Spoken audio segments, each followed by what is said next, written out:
Just zip போட்டா போறோம். இப்படியே பல்லு ப்ளீட்டை தூக்கி போட்டீங்கன்னா சாரியில ரெடி ஆயிடலாம். இப்ப சைட்ல ஓடிக்கிட்டு இருக்குல்ல, இதுதான் இவங்க கடைசியா பண்ண வீடியோ. இந்த வீடியோக்கு அப்புறம் அந்த வீடியோவே பண்ண மாட்டாங்கன்னு அவங்களும் எதிர்பார்த்திருக்க மாட்டாங்க. இந்த வீடியோ பாக்குறவங்க யாரும் எதிர்பார்த்திருக்க மாட்டாங்க. ஏன்னா அவங்க இப்போ உயிரோட இல்லை. சென்னையில தில்லை நகர்ல ஒரு பிரபலமான அபார்ட்மெண்ட்ல ஒரு இன்ஸ்டா பிரபலம், ஒரு யூடியூப் பிரபலம், ஒரு யூடியூப் செலிபிரிட்டி கொடூரமா கணவரால கொலை செய்யப்பட்ட கொடூரம் இங்க எத்தனை பேருக்கு தெரியும்? நானும் காலையில் அந்த நியூஸ் நார்மலா ஸ்கப் பண்ணிட்டு போயிட்டேன். ஆனா இன்ஸ்டாகிராம் ஓப்பன் பண்ணும்போது இவங்களை சார்ந்த செய்திகள், இவங்களுக்காக ஸ்டேட்டஸ் வைக்கும் போது இவங்க யாருன்னு சொல்லி உள்ள ஓப்பன் பண்ணி பார்க்கும்போது தான் இவங்களுக்கு இப்படிப்பட்ட ஒரு கொடூரமான சம்பவம் நடந்திருக்குன்னு சொல்லி என்னால பார்க்க முடிஞ்சது. அதை பத்தி தெளிவா தெரிஞ்சுக்க முடிஞ்சது. அது என்னன்னு சொல்லி ஷார்ட்டா பார்த்துக்கலாம்.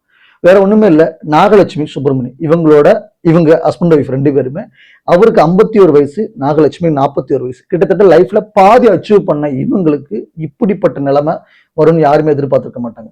உண்மையிலே இந்த உமன் பத்தி சொல்லணும் அப்படின்னா, இவங்க ஒரு சாரி பிசினஸ் பண்றாங்க. இவங்க சாரி பிசினஸ் பண்றது மட்டும் இல்லாம இவங்க ஒரு சாரி எப்படி டிசைன் பண்ணணும், ஒரு சாரி எப்படி கட்டலாம், இப்போ உள்ள மாடலுக்கு ஒரு சாரி எப்படிலாம் வடிவமைச்சு கட்டிக்கலாம் அப்படிங்கிறத கட்டி காட்டுற மாதிரியான வீடியோக்கள் நிறைய, அது இன்ஸ்டாலையும் சரி, ஃபேஸ்புக்லையும் சரி, யூடியூப்லையும் சரி நிறைய வீடியோக்கள் போட்டிருக்காங்க. அது மட்டும் இல்லாமல் இவங்க ஓன் பிசினஸ் ஸ்ரீ சாய் சில்க்ஸ்ன்னு சொல்லி ஒரு ஒரு சாரி கடை ஒன்று அவங்க வச்சிருக்காங்க போலுக்க. இந்த பிசினஸ் ஒரு நாள் லாஸ் ஆகும், ஒரு நாள் நட்டமாகும், ஒரு நாள் லாபமாகும், இப்படி தொடர்ந்து போய்கிட்டே இருந்திருக்கு. இப்படி போய்கிட்டு இருந்த இந்த 2 விஷயம் தான் இவங்க குடும்பத்துல இவ்வளவு பெரிய கொடூரம் நடக்கிறது காரணமா இருக்கு. ஒண்ணு, இந்த பிசினஸ்ல தொடர்ந்து லாஸ், அப்பப்போ லாஸ் லாபம், இந்த மாதிரி 2மே வந்துட்டு போயிருந்திருக்கு. 2வது, இந்த பெண்மணி பண்ற வீடியோஸ், இந்த பெண்மணி பண்ற விஷயத்த அவர் கணவருக்கு சந்தேகம் ஏற்பட்டிருக்கு. கடைசியா அந்த கொலை நடக்கிறதுக்கு முன்னாடி அந்த பையன் காலையில 6:10க்கு போகும்போது உயிரோட இருந்த அப்பா அம்மா ஈவினிங் பார்க்கும்போது உயிரோட இல்லை. அதுவும் உயிரோட இல்லாத மட்டும் இல்லாமன்னா, அந்த பையன் 6 மணிக்கு அந்த கதவை திறந்து பார்க்கும்போது அந்த ஹால்ல ரத்த வெள்ளத்துல கிடந்திருக்காங்க அவங்க அம்மா. அதாவது நாகலட்சுமி, அந்த இன்ஸ்டா பிரபலங்கள். தொடையில, கையில, மண்டையில ஏகப்பட்ட இடத்துல வெட்டு காயங்கள் இருந்ததுக்கு. அது மட்டும் இல்லாம பெட்ரூம்ல போய் பார்த்தோம் அப்படின்னா அவங்க அப்பா தூக்கிட்டு தற்கொலை செஞ்சுக்கிட்டு இருந்த கொடூரமும் நடந்திருக்கு. ஒரே நேரத்துல அப்பா அம்மா 2 பேரோட அந்த மாதிரியான ஒரு சூழலை பார்த்து அந்த பையனுக்கு எப்படி இருந்திருக்கும். அந்த பொண்ணுக்கு 2 பசங்க, ஒன்று ரஷ்யால டாக்டர் படிச்சுட்டு இருக்காரு, இன்னொன்று சென்னையில டாக்டர் படிச்சுட்டு இருக்காரு. கிட்டத்தட்ட ஒரு மெச்சூரிட்டியான ஒரு ஃபேமிலியா இருக்கிறவங்ககிட்ட இப்படிப்பட்ட ஒரு கொடூரம் நடக்கும்போது என்ன பண்றதுன்னே தெரியல. உண்மையிலே ஒரு பிசினஸ் உமன், ஒரு தனியா தொழில் தொடங்குற ஒரு உமன், தனியா அந்த சர்வைவல் பண்றதுக்கு ஒரு உமன், இந்த சமூகத்தில் ஏற்படுற பிரச்சனைகளை காட்டிலும் நம்ம ஃபேமிலியில் இருக்கிற பிரச்சனை இன்னைக்கும் எந்த அளவுக்கு அவங்க ஓடுறது, உழைக்கிறது, அவங்க சேவிங் பண்றது எல்லாமே நம்மளோட ஃபேமிலிக்காக தானே. அதை ஒரு நிமிஷம் புரிஞ்சிருந்தாங்கன்னா இந்த மாதிரியான கொடூரமான கொலைகள் நடந்திருக்கும். உண்மையிலே இவங்க சந்தேகப்படுற மாதிரி அவங்க ஏதாவது தெரியல இருந்திருந்தா கூட அதுக்கு இது ஒரு முடிவான்னு கேட்டா சத்தியமா கிடையவே கிடையாது. ஏன்னா 2 பசங்க இருக்காங்க. அப்படிப்பட்ட ஒரு நிலையில அந்த பெத்தவங்கள அந்த பையன் பார்க்கும்போது என்ன மாதிரியான சூழல் இருந்திருக்கும்.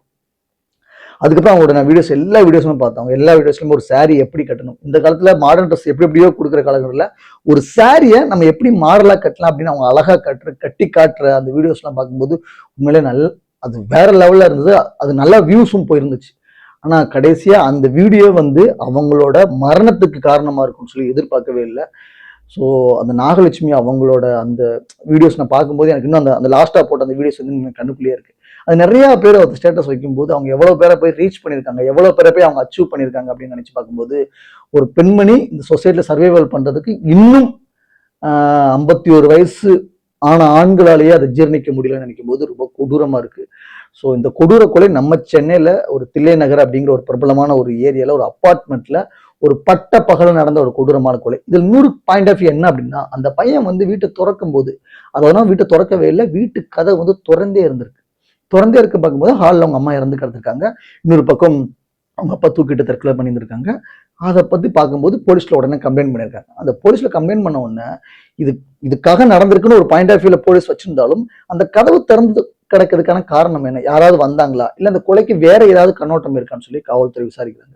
எது நடந்தாலும் சரி, ஒரு பெண்மணியோட, ஒரு பிசினஸ் உமனோட ஒரு உயிர் பறிப்புச்சு, அதுவும் ஒரு சந்தேகத்தால, ஒரு வீடியோவால, ஒரு ஒரு கடன் கூட கிடையாது, ஒரு ஏன்னா ஒரு பிசினஸ்னா ஒரு அப் டவுன் இருக்கும், அதை கூட ஃபேஸ் பண்ண முடியாம ஒரு கொடூரம் நடந்திருக்கு. ஸோ இதை நீங்க எப்படி பாக்குறீங்க அப்படிங்கிறத கீழே கமெண்ட் பாக்ஸ்ல கமெண்ட் பண்ணுங்க. Thank you so much.